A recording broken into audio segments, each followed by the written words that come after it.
கதையில் வாழ்கிறார்கள் அப்படின்னா யார் கதையில் வாழ்கிறார்கள், யார் கதைக்குள் இடமில்லாமல் இருக்கிறார்கள்? ஒரு ஊரில் பல்லாயிரம் பேர் வாழ்கிறார்கள். எல்லோருக்கும் வாழ்க்கை வரலாறு எழுதப்பட்டிருக்கிறதா என்ன? உங்க வீதியில் இருக்கக்கூடிய எத்தனை பேருக்கு வாழ்க்கை வரலாறு எழுதப்பட்டிருக்கிறது? அல்லது உங்கள் குடும்பத்தை சேர்ந்த உங்கள் தாத்தா, பாட்டி, பாட்டன், பூட்டன் யாருக்கு வரலாறு நூலாக எழுதப்பட்டிருக்கிறது? யாருக்கும் இல்லை. ஆயிரக்கணக்கான பேர் இந்த மண்ணில் பிறக்கிறார்கள், வாழ்கிறார்கள், கஷ்டப்படுகிறார்கள். அவரவர் சந்தோஷத்தை அவரவர் அனுபவித்து அவரவர் வாழ்க்கையில் எல்லாவற்றையும் பார்த்து இந்த மண்ணை விட்டு நீங்கி விடுகிறார்கள். எல்லோர் வாழ்க்கையும் எழுதப்படுவதில்லை. ஆனால் சிலர் கதைகளில் இடம்பெறுகிறார்கள், கவிதைகளில் இடம்பெறுகிறார்கள், இலக்கியத்தில் இடம்பெறுகிறார்கள், இலக்கியம் படைக்கிறார்கள். அதன் வழியாக வாழ்நாளெல்லாம் பேசப்படுகிறவர்களாக மாறுகிறாங்க. இந்த மண்ணில் அப்படி ஒரு கதை எழுதப்பட்டிருக்கிறது. அது இந்த மண்ணிலிருந்து தோன்றிய கதையாக இருந்தாலும் தமிழ்நாட்டிற்கே சொந்தமான கதை. அந்த கதையை இந்த மாவட்டத்தில் இருக்கக்கூடிய எல்லா மக்களும் அறிவார்கள். அந்த கதையை இன்று கேட்டாலும் அந்த கதை கேட்பவர்களுக்கு கண்ணீர் வரும். அந்த கதை ஒரு உண்மை சம்பவத்தை மையமாக கொண்ட கதை. உங்களுக்கு தெரிந்த கதைதான். இங்க இருக்கக்கூடிய அர்ச்சுனாபுரம் என்ற ஊரில் இருந்த நல்லதங்காள் கதை என்ற ஒரு கதைதான் இந்த மண்ணிலிருந்து பிறந்த கதை. அந்த கதை தமிழ்நாட்டில் அல்ல, இந்தியாவின் எந்த மொழியில் மொழிபெயர்க்கப்பட்டாலும் அந்த மக்கள் அந்த கதையை கேட்டு கண்ணீர் விடுவார்கள். என்ன காரணம் தெரியுமா? அண்ணனுக்கும் தங்கைக்கும் இருக்கக்கூடிய பாசத்தை பற்றிய கதை. சினிமாவில் பழைய தலைமுறையை சேர்ந்தவங்களுக்கு எல்லாம் தெரியும். அண்ணன் தங்கை பாசம்னாலே பாசமலர் என்ற ஒரு திரைப்படம். அதில் நடித்த சிவாஜி கணேசன், சாவித்திரி அவர்கள் உருகி பாடுகிற அந்த பாடல், பார்வையற்ற நிலையில் அவர் நடிக்கக்கூடிய அந்த நடிப்பு மறக்கவே முடியாது. திரைப்படம் ஒரு பாசமலரை தந்திருக்கிறது என்றால் பல்மடங்கு அதை விட சிறப்பாக உணர்ச்சியை வெளிப்படுத்தக்கூடிய நல்லதங்காளுடைய கதை இந்த மண்ணில் தான் உருவாகியிருக்கிறது. புகழேந்தி புலவர் என்பவரால் எழுதப்பட்ட பெரிய எழுத்து நல்லதங்காள் கதை என்ற புத்தகத்தை இங்கெல்லாம் முன்னாடி ₹1 விற்பார்கள். இப்ப கூட நீங்க இணையத்தில் இலவசமாகவே அதை படிக்கலாம். இந்த புகழேந்தி புலவரும் நலவெண்பா எழுதிய புகழேந்தி புலவர் சோழ மண்டலத்தில் வாழ்ந்தவரும் ஒருவர் அல்ல. ஆனால் நீங்க இன்னைக்கு இணையத்தில் பாத்தீங்கன்னா 2 பேரும் ஒருவர் தான். அந்த புகழேந்தி புலவர் தான் சிறைப்பட்ட காலத்தில் பெரிய எழுத்து புத்தகங்களை எழுதினார்னு போட்டிருப்பாங்க. வேறு வேறு காலத்தை சேர்ந்த ஒரே பெயரில் இருக்கக்கூடிய 2 புலவர்கள். ஒருவேளை பெரிய எழுத்து புத்தகங்களை எழுதுபவர்கள் எல்லாம் புகழேந்தி புலவர் பெயரால் எழுதினால் அங்கீகாரம் கிடைக்குமே என்று எல்லா பெரிய எழுத்து புத்தகங்களும் புகழேந்தி புலவர் பெயர்ல தான் இருக்கும். ஆனால் இது ஒரு உண்மை கதை, நடந்த கதை. நல்ல தம்பி நல்லதங்காள் என்ற இருவருடைய கதை.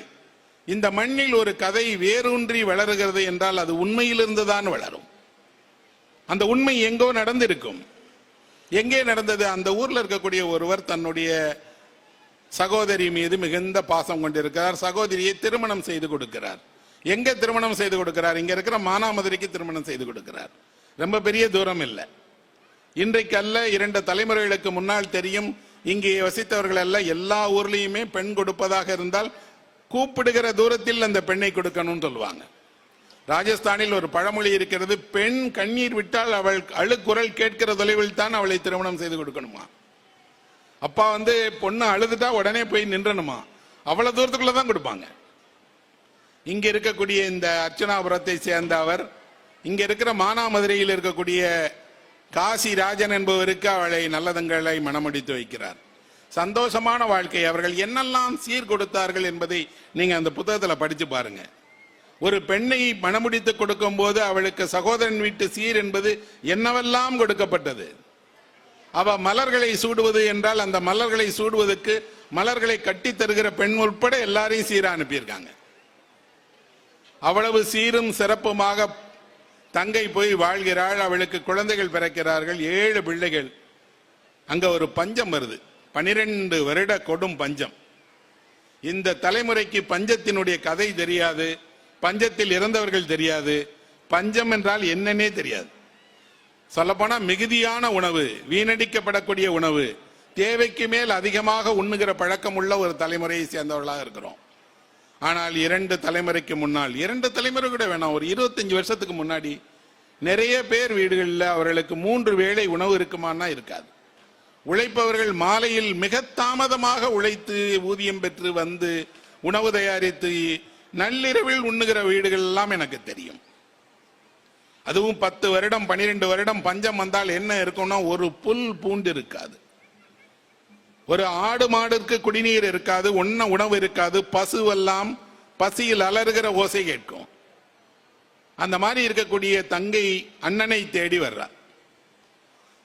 எல்லா உறவுகள் ஒருவருக்கு இருந்தாலும், எத்தனையோ உறவுகள் கொண்டாடப்பட்டாலும், சில உறவுகள் தொடர்ந்து தலைமுறை தாண்டி உணர்ச்சி பூர்வமாகவே தொடர்ந்துட்டே இருக்கு. அதில் ஒன்றுதான் அண்ணனுக்கும் தங்கைக்குமான உறவு.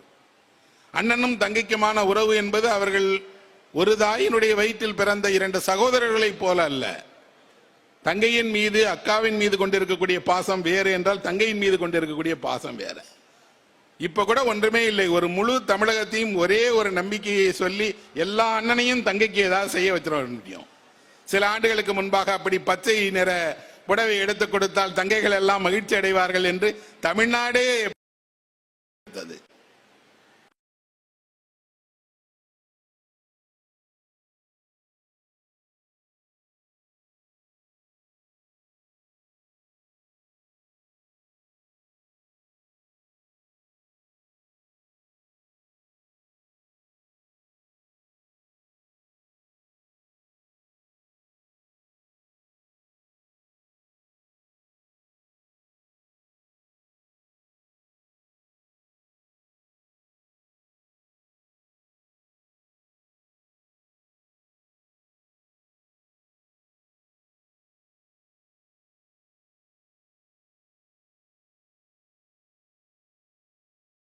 மூன்று நாள் 5 நாட்கள் உங்களுக்கு உணவிடுவார்கள். 6வது நாள் அவருடைய உண்மையான முகம் வெளிப்பற்றும்.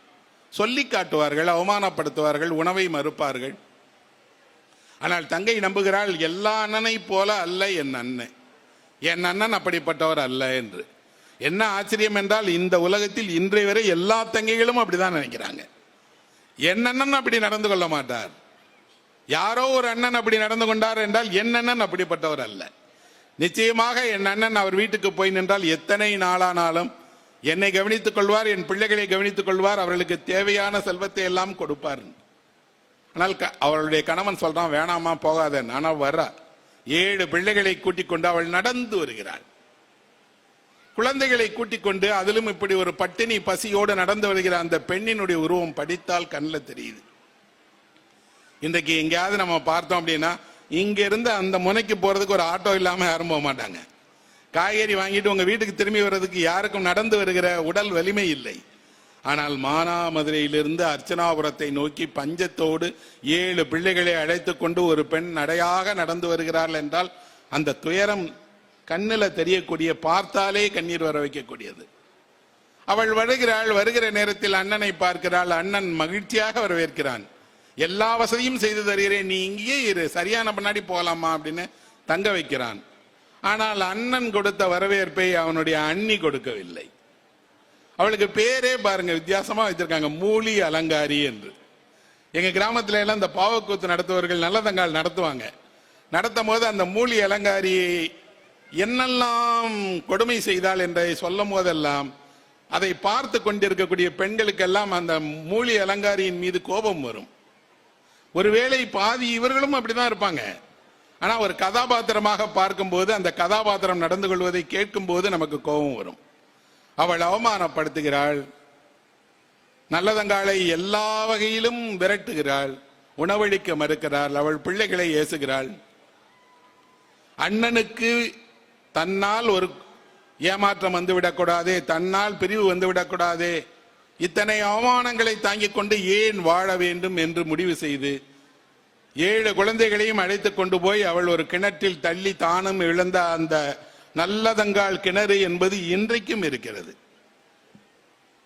அப்ப நல்லதங்காள் நிஜமான பொண்ணா? எந்த கதவு இல்லத்தில் வாழ்ந்தாள்?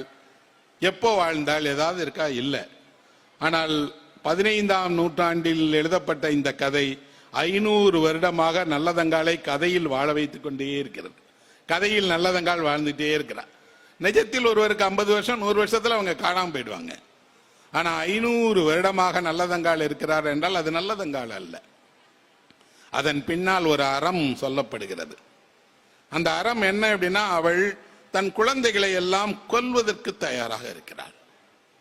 ஒரு பெண் வாழ்நாளில் எடுக்கவே எடுக்காத முடிவு ஏதேனும் ஒன்று இருக்கும் என்றால் அது தன் பிள்ளைகளை கொண்டு தான் சாவோம் என்பதை எடுக்கிற முடிவுதான். அப்படி எடுக்கவே மாட்டாங்க. என்ன நடந்தாலும் பிள்ளைகளை காப்பாற்றி விடலாம், தான் பிழைத்து விடலாம், அல்லாவிட்டால் தான் தன் வாழ்க்கையை பறிகொடுத்து பிள்ளைகளை வாழ வைக்கலாம் என்றுதான் நினைப்பார்கள்.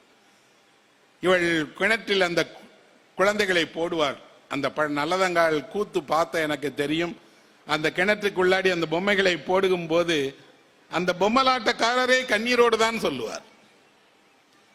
3 குழந்தைகளை போட்டுட்டார்.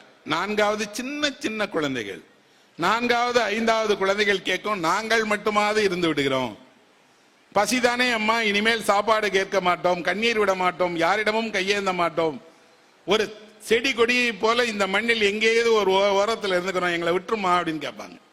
அந்த அம்மா சொல்லுவோம், அப்படியெல்லாம் இல்லை மக்களே, தாய் இறந்து விட்டால் தாய் இல்லாத பிள்ளைகள் என்னெல்லாம் பாடுபடுவாங்கிறது இந்த உலகத்துக்கு தெரியும், அப்படி உங்களை விட்டுட்டு போக மாட்டேன், மகிழ்ச்சியாக சாவோம் என்று எல்லோரையுமே அவன் பறி கொடுக்கிறான். அண்ணனுக்கு விஷயம் தெரிகிறது, வருகிறான், மனைவியை கண்டிக்கிறான், தானும் அதே கிணத்தில் விழுந்து இறப்பதற்கு துணியும் போது கடவுள் வந்து அவர்களை காட்டி அவர்களை எல்லாம் அவதூதர்களாக ஆக்கிட்டாங்க. தெய்வம் அவர்களுக்கு பிரசன்னமாகி அவர்களை எல்லாம் கடவுள் அழைத்துக் கொண்டார் என்று கதை முடிகிறது. நமக்கு கதை அல்ல. நான் இந்த கதைக்கு பின்னால் நான் ஒவ்வொரு முறை படிக்கும் போதும் ஒரு விஷயத்தை நான் அடிக்கோட்டிட்டே இருக்கேன். என்ன அப்படின்னா, வீடு தேடி வந்தவர்களை ஏன் அவமானப்படுத்தி கொண்டே இருக்கிறாங்க? உங்கள் உறவுகளுக்கு உங்கள் வீட்டில் ஏன் ஒரு வேளை உணவு இல்லை? அல்லது உங்கள் வீட்டில் யாரோ ஒருவர் இன்னொருவருடைய வருகையை ஏன் வெறுக்கிறார்? நல்லா தெரியும், சாதாரண நாளில் இல்ல, பஞ்ச காலத்தில் ஒருவர் வர்றார், பிள்ளைகளை கூட்டிக் கொண்டு வருகிறார். வசதியாக இருந்த காலத்தில் உங்கள் வீட்டில் வந்து இப்படி தங்கியவர் இல்லை. அப்படின்னா மனித மனதில் உண்மையில் அன்பு என்பது இல்லையா? மனிதர்கள் அன்பு என்பதை உருவாக்கி கொள்ளத்தான் வேண்டுமா? இயல்பிலேயே மனிதர்களுக்கு அன்பு என்று ஒன்று கிடையாதா? இவ்வளவு பெண்மையை அன்பினுடைய வடிவமாக சொல்கிறோமே, அதே பெண் தான் தன் வீட்டிற்கு வந்த இன்னொரு பெண்ணை இப்படி அவமானப்படுத்தி குழந்தைகளோடு தற்கொலை செய்ய தூண்டுவாள் என்றால் அந்த மனதில் ஏன் இவ்வளவு வெறுப்பு, கசப்பு? எங்கு இருந்து இந்த கசப்பும் வெறுப்பும் அவமானப்படுத்துகிற முறையும் உருவாகிறது? இந்த கதை 500 ஆண்டுகளாக நமக்கு நினைவுபடுத்திக் கொண்டே இருக்கிறது. நல்லதங்கால் முடியவில்லை, அவள் எங்கோ இருந்துட்டே இருக்கா. அவள் பெயர் தான் மாறிடுச்சு. இந்த மாவட்டத்தினுடைய பழைய கிராம ரெக்கார்டுகளை எடுத்து போய் பாருங்க. கிணற்றில் விழுந்து இறந்த பெண்களுடைய பட்டியல் எவ்வளவு என்று உங்களுக்கு தெரியும். கிணற்றில் குழந்தைகளோடு விழுந்து இறந்த பெண்கள் இல்லாத ஊர் என்று ஏதாவது ஒன்று இருக்கா என்ன? கணவனோட சண்டை, கோச்சிட்டாங்க, மாமனார் மாமியாரோட சண்டை, அது அல்ல பிரச்சனை. ஒன்று கிடைக்காத போது தாய் ஒரு முடிவு எடுக்கிறாள். நீதியின் பெயரில் அது தவறு. ஆனால் மனசாட்சியின் பேரில் அவள் எடுத்த முடிவு தவறா சரியா தெரியாது. கடவுள் கடைசியில் அவர்களை சொல்லுகிறார், உங்கள் தவறுகளை எல்லாம் மன்னித்து பூமியிலேயே வாழ அனுப்புகிறோம் என்ற போது அவர் சொன்னார், வேண்டாம், இந்த வாழ்க்கை இத்தனை அவலமானது என்றால் வேண்டாம் அப்படின்னு சொல்றார். அந்த பொம்மலாட்டம்காரர்கள் கிராமத்தில் இந்த கதையை நடத்தி முடிச்சுட்டு மறுநாள் வீடு வீடாக வந்து நல்லதங்காள் பெயரில் யாசகம் கேட்பார்கள். எந்த கதையை சொல்லி உங்கள் மனதில் இரக்கத்தையும் உங்கள் மனதில் கண்ணீரையும் வரவழைத்தார்களோ அவர்கள் ஒரு கலைஞனாக மறுநாள் காலையில் உங்களால் முடிந்ததை எங்களுக்கு கொடுங்கள் என்று நிற்பார்கள். கிராமத்தில் அவர்களுக்கு ஏதே தானியமோ கையால் ஆன முடிந்த சின்ன சின்ன பணமோ கொடுப்பார்கள். ஆனால் ஒரு கதை 500 வருடங்களாக ஒரு சமூகத்திற்கு ஏதோ ஒரு உண்மையை சொல்லிக்கிட்டே இருக்கு. என்ன அப்படின்னா, எல்லா உறவுகளும் ஒரே போல இருந்திருதில்ல.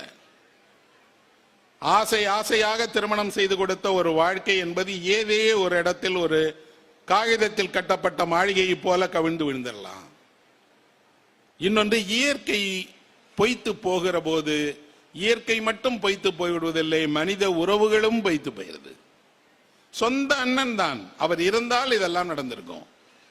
ஆனால் இது ஒரு பெண்ணுக்கு நடந்து ஒரு பெண்ணுடைய வாழ்க்கையில் முடிந்து என்றைக்கோ கதை முடிஞ்சிடல. இன்று வரை ஒரு பெண் இன்னொரு வீட்டிற்கு அவர்களுடைய அழைப்பின் பேரில் போய் அவமானப்படாமல் திரும்பி இருக்கிறார் என்று எங்காவது சொல்ல முடியுமா என்ன? அவரவருக்கு தனித்தனியான ஒரு அந்தரங்கமான டைரி இருக்கு, அதில் அவர்கள் எழுதி வைத்திருக்கிறாங்க, நாங்க இன்னார் வீட்டுக்கு போனோம், எங்களை இந்த நாளில் இப்படி அவமானப்படுத்தினார்கள் என்று. அந்த புத்தகம் அவர்களோடு வாழ்க்கையோட ரகசியமாக இருக்கு. கதை என்ன செய்கிறது அப்படின்னா, இது போன்ற ஒரு கதாபாத்திரத்தை உருவாக்கி ஒரு நல்ல தம்பி என்ற ஒரு அண்ணனையும் நல்ல தங்காள் என்ற ஒரு தங்கையையும் உருவாக்கி அவர்களை தெய்வமாக மாற்றி அவர்களை வழிபட செய்து கதையின் வழியாக ஒரு நீதியை மக்களுக்கு சொல்லிட்டே இருக்காங்க. நீங்கள் அப்படி நடந்து கொள்ளாதீர்கள். உங்கள் வீட்டில் யாரோ ஒருவர் அப்படி நடந்து கொள்ளும் போது அதை காண சகித்துக் கொண்டிருக்காதீர்கள். பரிவு காட்டுவதற்கு, உதவி செய்வதற்கு, உணவளிப்பதற்கு சொந்த சகோதரனாகத்தான் சகோதரியாகத்தான் இருக்கணும்னு அவசியம் இல்லை. எல்லோருக்கும் ஒரே பஞ்சம், எல்லோருக்கும் ஒரே பட்டினி என்றால், எல்லோரும் ஒரே வாழ்க்கையை ஒரே போல அனுபவிக்க வேண்டும் என்றால் எல்லோரும் பகிர்ந்து உண்ணலாம். இந்த உலகிலேயே ஒரு மாபெரும் அதிசயம் போல நடக்கக்கூடிய ஒரு இடம் தமிழ்நாட்டில் இருக்கிறது. அது வடலூரில் இருக்கக்கூடிய வள்ளலாரனுடைய திருச்சபை. அங்கே இரவு பகலாக அடுப்பு எரிஞ்சுக்கிட்டே இருக்கு. உணவு தயார் பண்ணி கொடுத்துக்கிட்டே இருக்கிறாங்க. அந்த உணவு அடிப்பவர்கள் எல்லாம் விவசாயிகள். அவர்கள் கொடுக்கக்கூடிய வயல்ல இருந்து கிடைக்கக்கூடிய தானியங்களை கொடுத்து அந்த அடுப்பை எரிய விடாம பார்த்துட்டே இருக்காங்க. அந்த அடுப்பு நான் பகல் இரவாக வருடக்கணக்கில் எரிஞ்சுக்கிட்டே இருக்கேன்ல. இத்தனை பேர் உணவிற்காக காத்திருக்க வேண்டிய சூழலில் தான் இன்றும் நாம் வாழ்ந்துட்டே இருக்கிறோம். ஒரு பக்கம் நாம ஒரு பெரிய அறிவியல் வளர்ச்சியை கண்டுட்டோம். செவ்வாய் கிரகத்தில் மனிதன் குடியேறலாமான்னு தோன்றோம். எல்லா நவீன உபகரணங்களும் வந்துருச்சு. இன்னொரு பக்கம் அடிப்படையில் மனிதன் அதே அவல நிலையில், அதே பட்டினியில், அதே பசியில், அதே போல அவமானத்தில், அதே போல சொந்த சகோதரனால் புறக்கணிக்கப்பட்ட நிலையில் வாழ்ந்துட்டு இருக்காங்கன்னா இந்த வாழ்க்கை பெரிய மாற்றத்தை சந்திக்கவில்லை. 500 வருடத்துக்கு முன்னாடி இருந்த கதையில வரக்கூடிய இதே விஷயங்கள் மாறிக்கிட்டே இருக்கு. இன்றைக்கு இன்னொரு தலைமுறைக்கு என்ன தெரியாம போயிருச்சுன்னா, இப்படியெல்லாம் நம்முடைய தாத்தன் பாட்டன் காலத்தில் வாழ்ந்தார்கள்ங்கிற தகவல் கூட தெரியாது. அவர்களுக்கு நல்லதங்காலும் தெரியாது, நல்ல தம்பியும் தெரியாது, பெரிய எழுத்தும் தெரியாது, பெரிய எழுத்து புத்தகமும் தெரியாது. இதெல்லாம் சென்ற தலைமுறை தேவையில்லாமல் மனதில் போட்டு வைத்திருக்கக்கூடிய, தேவையில்லாமல் பரணில் தூக்கி வீசி எறிய வேண்டிய பொருட்கள் இல்லை. நண்பர்களே, இந்த வெளிச்சம் எல்லா காலத்திற்குமானது, எல்லா காலத்தையும் வழிநடத்தக்கூடியது. எந்த மொழியில் வேண்டுமானாலும் இப்படி ஒரு இலக்கியத்தை நீங்கள் அறிமுகப்படுத்தி பாருங்கள். அது மண்ணிலிருந்து உருவான கதை என்பதால் அது ஒட்டும்.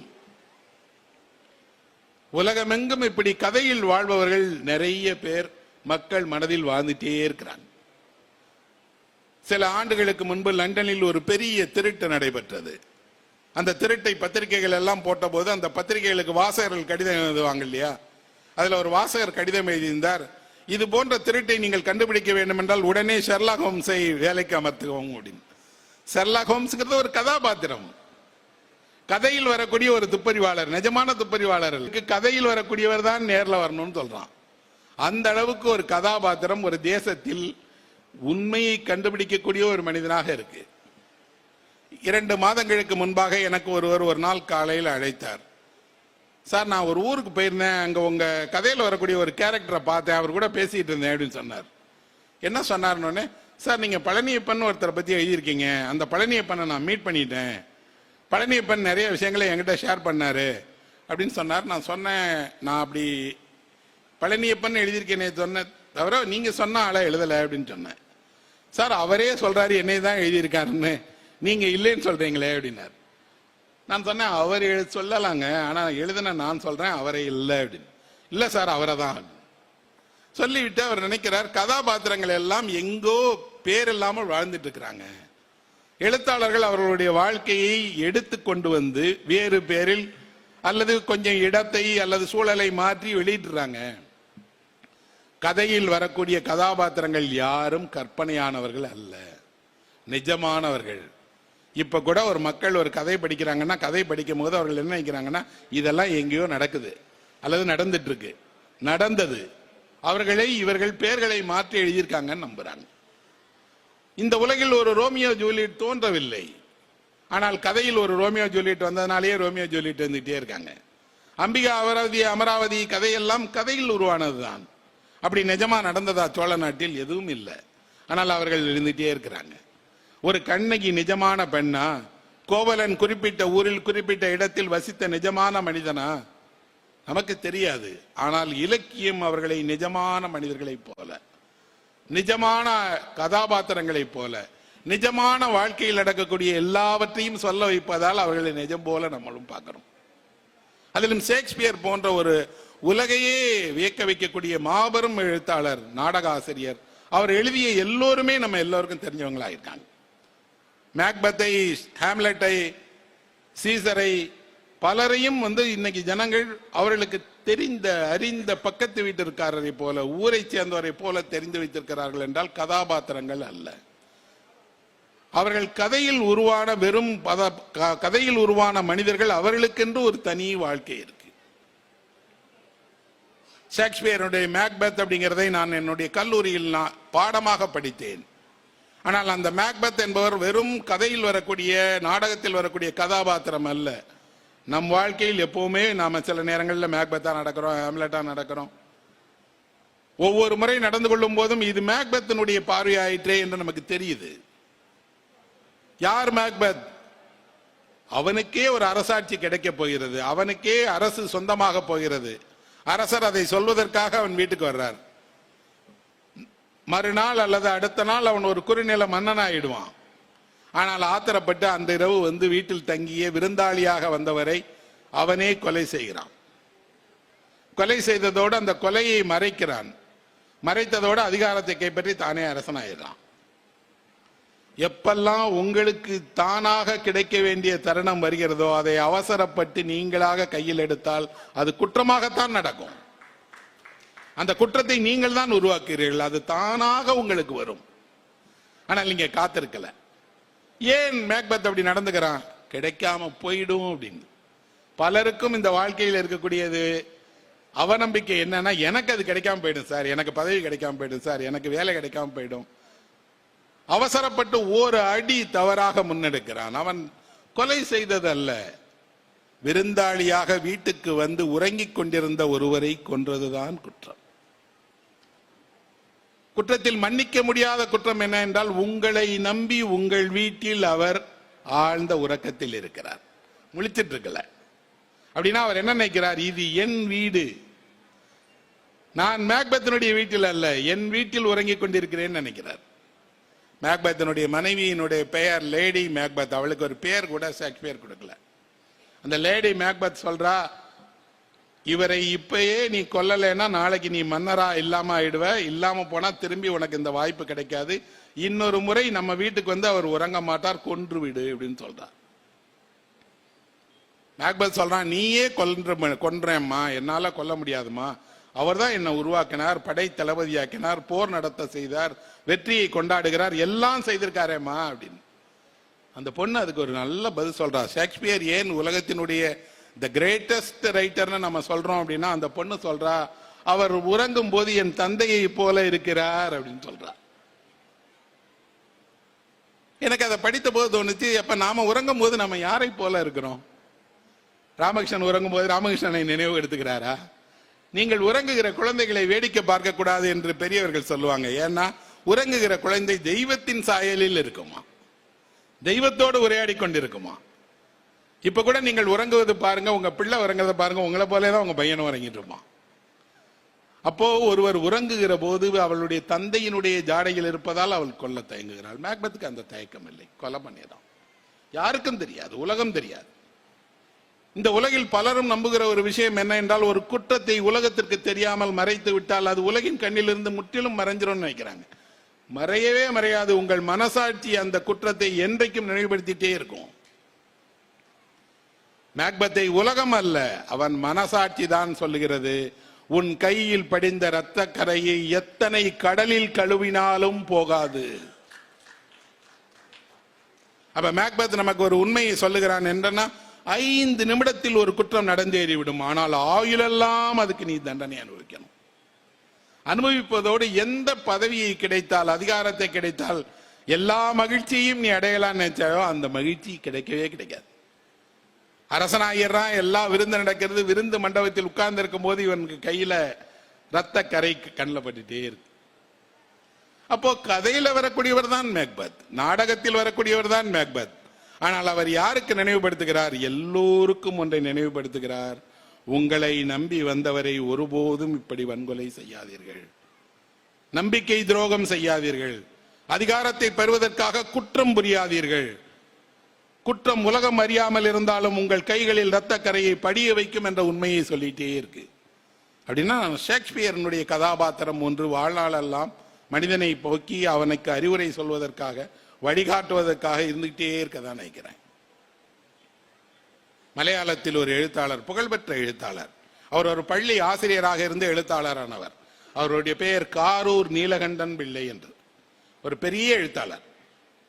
நம்ம ஊர்ல ஒரு கி ராஜநாராயணன் என்று இருந்தது போல, சுந்தரராமசாமி இருந்தது போல அந்த ஊர்ல பெரிய புகழ்பெற்ற எழுத்தாளர். ஆனால் அவர் அதிகம் ஆசிரியர்களை பள்ளி கல்வியை பற்றியே எழுதினவர். அவர் ஒரு கதை எழுதியிருக்கிறார். 50 வருஷம் இல்ல 60 வருஷத்துக்கு முன்னாடி வச்சுக்கலாம். அப்போ ஒரு பள்ளிக்கூடத்தில் நடந்த, தனியார் பள்ளிக்கூடத்தில் நடந்த ஒரு சம்பவத்தை கதையாக எழுதியிருக்கிறார். ஒரு தனியார் பள்ளிக்கூடம், அங்க 180 மாணவர்கள் படிக்கிறாங்க. கிராமத்தில் இருக்கிற சின்ன பள்ளிக்கூடம். அதுக்கு ஒரு தலைமை ஆசிரியர் இருக்கிறார்.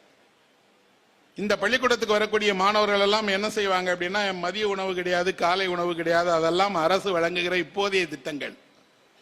அந்த காலத்தில் வீட்டில் இருந்து தான் அவர்கள் சாப்பாடு கட்டி கொண்டு வரணும். எனக்கே நன்றாக நினைவு இருக்கிறது, எங்க பள்ளிக்கூடத்துக்கு வரக்கூடிய மாணவர்கள் எத்தனை விதமான தூக்காளி கொண்டு வருவாங்க, எத்தனை விதமான டிஃபன் பாக்ஸ் வச்சிருப்பாங்க. நல்ல டிஃபன் பாக்ஸ் கூட பலர்ட்டையும் இருக்காது. அதெல்லாம் வசதியான நடுத்தர வர்க்கத்தை சேர்ந்தவர்கள் வீட்டு பிள்ளைகள் தான் டிஃபன் பாக்ஸ் அழகாக கொண்டு வருவாங்க. இதுவும் இல்லாமல், தூக்குவாளியும் இல்லாமல், பொட்டலம் கட்டி சோற்றை கொண்டு வரக்கூடியவர்களையும் தெரியும். என்ன கொடுத்து விடுவதற்கு என்று வீட்டில் தெரியாமல் கிழங்கு கொடுத்து விட்ட பெண்கள் இருந்தார்கள். ஆனா இந்த கிராமத்தில் வரக்கூடிய பையனுக்கு என்ன இருக்குன்னா, அவங்க அம்மா அவனுக்கு ஒரு சோற்றை பொதியாக கட்டி ஒரு சோற்று பொட்டலத்தை கொடுத்து அனுப்பிடுறாங்க. இதை கொண்டு போய் படி மகனேன்னு அவன் கொண்டு வந்து வச்சுட்டு வகுப்புக்கு போயிடுறான். எல்லா மாணவர்களும் ஒரே இடத்துல சாப்பாடை வச்சுட்டு போயிடணும். மதிய நேரத்தில் எல்லோரும் வருவாங்க, அவங்கவுங்க சாப்பாடு எடுத்து சாப்பிடுவாங்க. அந்த பையன் மதியம் வந்து பார்க்கறான், அவன் சோத்து பொட்டலத்தை காணும். அந்த பையனுக்கு சோற்று பொட்டலத்தை யார் தேடி இருப்பாங்க? அது சின்ன ஒரு ஏழையினுடைய ஒன்றும் இல்லாத வீட்டில இருந்து வந்திருக்கக்கூடிய ஒரு சோத்து பொட்டலம். இதை யாரு திருடினாங்க? அவன் ஒவ்வொருத்தரையா கேட்கிறான், சக மாணவர்கள்ட்ட கேட்கிறான், யாரும் பார்க்கலப்பா, இங்கதான் வச்சேன், இந்த வரிசையில் தான் இருந்ததுங்கிறான். யாருக்கும் தெரியல. தலைமை ஆசிரியரிடம் போய் கண்ணீர் விட்டு சொல்றான், எங்க அம்மா இருந்த சோத்தெல்லாம் எனக்கு பொட்டலம் கட்டி கொடுத்தாங்க சார், அதை யாரோ திருடிட்டாங்க சார். என்னப்பா பண்ண போறேன்னு கேட்டா அவன் சொல்றான், எனக்கு யாரும் சாப்பாடு கொடுக்க மாட்டாங்க, அதனால நான் என்ன பண்ணேன்னு தெரியல, நீங்க தான் சார் அதை கண்டுபிடிச்சு தரணுங்கிறாரு. கண்டுபிடிச்சு தரனா சாப்பாடை எடுத்தவன் சாப்பிட்டுருப்பான்பா, யாரு கூடயாவது சாப்பிடுங்கிறாரு. அந்த பையன் அழுதுகிட்டே நிக்கிறான். யார் திருடி இருப்பார்கள்? அவருக்கு இந்த குற்றம் அல்ல, அவருக்கு என்ன முதன்மையாக தலைமை ஆசிரியருக்கு தோன்றுகிறதுன்னா, பள்ளியில் சோற்றை திருடி சாப்பிடுகிற ஒருவர் இருக்கிறார் என்றால் எவ்வளவு அவலமாக இருக்கிறது. திருடி சோற்றை சாப்பிடுகிற வறுமையில் உள்ள இந்த பையன் யார்? 180 பேரில் யாரோ ஒருத்தன். அவன் பள்ளிக்கூடத்துல யாரோ ஒருத்தர் வச்சிருக்கக்கூடிய சாப்பாடை சாப்பிடுறதுக்கு திருடி சாப்பிட்றான்னா காலையில சாப்பிடாம வந்துட்டானா? எப்படி அவன் திருடி இருப்பான்? அவனை எப்படி விசாரிக்கிறது? ஒவ்வொருத்தரையா கூப்பிட்டு நீ சாப்பாடை திருடினியான்னு கேட்கணுமா? மாணவர்களை இப்படியெல்லாம் விசாரிப்பது முதல்ல நாகரிகமா? ஆனால் வேற வழி இல்லை, எல்லாரையும் கூப்பிடுறாரு. நான் எடுக்கல சார், நீ எடுக்கல சாருங்க. ஒரு பையன் சொல்றான் அவன் எடுத்துப்பான் சார்ன்னு. அவனை கேட்டா அவன் சொல்றான், நானே சாப்பாடு கொண்டு வந்துருங்க சார், நான் ஏன் சார் எடுக்க போறேன். இப்போ மாணவர்கள் எல்லாம் இதை திருடலன்னு கண்டுபிடிச்சிட்டார். ஆனால் அங்க இருக்கக்கூடிய ஆசிரியர்களை விசாரிக்கணும். அவருக்கு என்னன்னா, ஆசிரியர்களிடம் போய் இப்படி கேட்க முடியுமா? நம்ம சார் நீங்க யாராவது சாப்பாடு பொட்டலத்தை திருடிட்டீங்களான்னு கேட்கட்டா ஆசிரியர்கள் எவ்வளவு மன வருத்தப்படுவாங்க. சரி கேட்கலன்னா ஆசிரியர்களா வந்து சொல்றாங்களா அப்படின்னா, ஆசிரியர்கள் சொல்றாங்க எங்களெல்லாம் கேட்கக்கூடாது சார் இப்படி. இவருக்கு பள்ளியில் நடந்த அந்த விஷயம் மாலை வரை மனதை உறுத்திட்டே இருக்கு. இவ்வளவு ஆண்டு கால வரலாற்றில் பள்ளியில் எத்தனையோ சிறு சிறு பொருட்கள் காணாமல் போயிருக்கு. பை காணாமல் போயிருக்கு, நோட்டு காணாமல் போயிருக்கு, புத்தகம் காணாமல் போயிருக்கு. ஆனால் சாப்பாடு காணாமல் போனது இதுதான் முதல் முறை. யாரை தண்டிப்பது? அந்த அழுத பையனுடைய முகம் அவர் நினைவுல இருக்கு.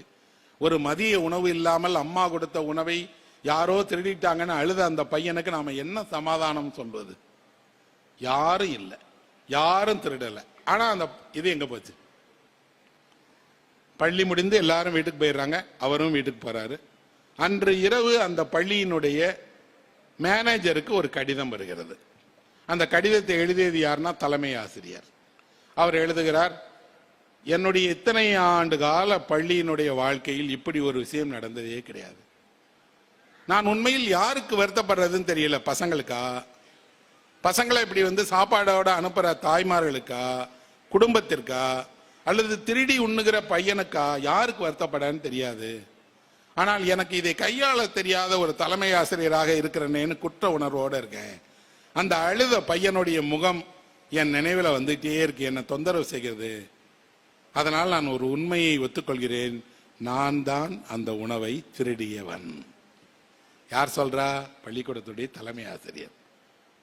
உங்களுக்கு ஆச்சரியமாக இருக்கும், ஒரு பள்ளியினுடைய தலைமை ஆசிரியர் ஒழுக்கத்துக்கு அடையாளமாக இருக்க வேண்டியவர், வழிகாட்டுதலுக்கு அடையமாக இருக்க வேண்டியவர், ஒரு மாணவன் கொண்டு வந்த ஒரு சோத்து பொட்டலத்தை திருடி உண்ணுகிறேன் என்றால் நான் எந்த அளவு அவலத்திற்கு வாழ்ந்திருக்கேன்னு உங்களுக்கு தெரியக்கூடாதா? அன்றைக்கெல்லாம் தனியார் பள்ளியில் ஆசிரியர்களுக்கு ஊதியம் குறைவு, இன்றைக்கும் குறைவுதான் வைங்க. ஆனால் அந்த ஊதியம், அவர் சொல்லுகிறார், நீங்கள் தருகிற ஊதியத்தை கொண்டு என்னால் என் குடும்பத்தை நடத்த முடியல. ஒருவேளை சாப்பிட்டு விட்டு பள்ளிக்கு வந்தால் மயங்கி விழுந்துடுவேன். இன்றைக்கும் அப்படித்தான் வந்தது. காலையில் சாப்பிடாம பள்ளிக்கு வந்துட்டேன். மயங்கி விழ போகிற நேரத்தில் பசங்க சாப்பாடு தானே என்று நான் ஒரு பையனுடைய சாப்பாடை எடுத்து சாப்பிட்டுட்டேன். நான் சாப்பிடுகிற நேரத்தில் என் மனதில் சாப்பாடு தெரிந்தது, நான் மயங்கி விழக்கூடாதுன்னு தெரிந்ததே தவிர கண்ணீர் விடுகிற சிறுவனுடைய முகம் தெரியவே இல்லை. ஆனால் நான் எடுத்து சாப்பிட்டுட்டேன். சாப்பிட்டதோட யார் கேட்க போறாங்கன்னு நினைச்சேன். பசங்க தானே, அவங்களுக்குள்ள சாப்பிட்டுருவாங்கன்னு. ஆனால் அந்த பையன் அந்த குற்றத்தை எனக்கு நினைவுபடுத்தினான். இனி நான் ஆசிரியராக இருக்க தகுதியற்றவன், ஆகவே என்னை பதவியிலிருந்து நீக்கி விடுங்கள் அப்படியே அவர் கையெழுத்து போட்டிருக்கார். இது மலையாள பத்திரிகையில் வெளியாகி, புத்தகமாக வெளியாகி, கேரளா முழுவதுமே பேசப்பட்டதோடு ஆசிரியர்களுக்கு உரிய ஊதியம் வழங்கப்படுகிறதா? ஆசிரியர்கள் 3 வேளையும் உணவு அருந்திவிட்டு தான் வருகிறார்களா? மாணவர்களுக்கு உண்மையான காலை உணவு, மதிய உணவு தரப்படுகிறதா? கிடைக்காத மாணவனுக்கு அந்த உணவு கிடைப்பதற்கு என்ன வசதி பண்ணி இருக்கிறோம் என்ற பொது விவாதம் ஒரு சமூகத்தில் உருவாகிறது. இந்த தலைமுறையில் அல்ல. இன்று நாம் பெருமையோடு சொல்லிக்கொள்ளலாம், அரசு காலை உணவு வழங்குகிறது, மதிய உணவு வழங்குகிறது. மாணவர்களுடைய உடல் ஆரோக்கியத்திலும் அறிவு ஆரோக்கியத்திலும் இணையாக கவனம் செலுத்துகிறது. ஆனால் 50-60 ஆண்டு காலத்துக்கு முன்னாடி இப்படிதான் நடந்தது என்றால், இப்படி ஒரு கதையை படித்தால், கதையில் வரக்கூடிய ஒரு தலைமை ஆசிரியரை படித்தால், அவர் எழுதிய கடிதத்தை படித்தால் நமக்கு ஒரு விஷயம் தெரிகிறது. என்ன என்றால், இதையெல்லாம் நிஜமா நடந்திருக்குமா, வெறும் கற்பனை தானா? யாரோ ஒரு வருஷமா பொழுது போகாம இப்படி ஒரு ஆசிரியை பற்றி கற்பனை பண்ணி எழுதித்தாரா? ஒரு சமூகம் ஏன் இப்படி நடந்திருக்கலாம் என்று நம்புகிறது? அப்படின்னா கதையில் ஒன்று எழுதப்பட்டு விட்டால் அதன் பின்னால் சொல்லப்படாத உண்மை இருக்கிறது என்று மக்களுக்கு தெரிகிறது. மக்கள் அந்த உண்மையை நம்புகிறார்கள். நம்புகிறதோடு இந்த கதையை படிச்சுட்டு, சார் அந்த தலைமை ஆசிரியர் யாருன்னு சொல்லுங்க சார், அவர் மேல ஒரு விசாரணை கமிஷன் போடுவதெல்லாம் சொல்லல. மாறாக அவர்கள் என்ன நினைக்கிறார்கள் என்றால், இந்த அவலம் இந்த கதையோடு முடியட்டும், இனி இந்த அவலம் பள்ளிகளுக்கு தொடரக்கூடாது, இனி இந்த அவலம் ஆசிரியருக்கு தொடரக்கூடாதுன்னு நினைக்கிறாங்க. எப்பவோ இந்த கதையை நான் படித்தேன். ஆனால் இந்த கதை என் மனதில் இன்றைக்கும் ஒரு உண்மையை சொல்லிட்டு இருக்கு. என்னன்னா, அந்த சோற்று பொட்டலம் கொண்டு வந்த பையன் தன் உணவு திருடப்பட்ட நேரத்தில் மதியம் ஆசிரியர் முன்னாடி கை காட்டி நிற்கிறான் இல்லையா, அது மறக்கவே மறக்காத முகம். அந்த பையனில் ஒருவராக நீங்கள் இருந்திருக்கலாம், நான் இருந்திருக்கலாம், நாளை இன்னொருவர் நிற்கலாம். தன்னுடைய ஒரு சின்ன விஷயத்தை பள்ளியில் ஒரு பையன் திருட்டு கொடுக்கும் போது அவன் அடைகிற அதிர்ச்சியும் வேறு, அவன் படுகிற கஷ்டங்களும் வேறு. உலகம் பெரிய துயரத்தை பற்றி கவலைப்படுகிறது, பெரிய பிரச்சனைகளை பற்றி கவலைப்படுகிறது. ஆனால் சின்னஞ்சிறு சிறுவனுடைய கண்ணீருக்கு பெரிய இடம் இல்லை.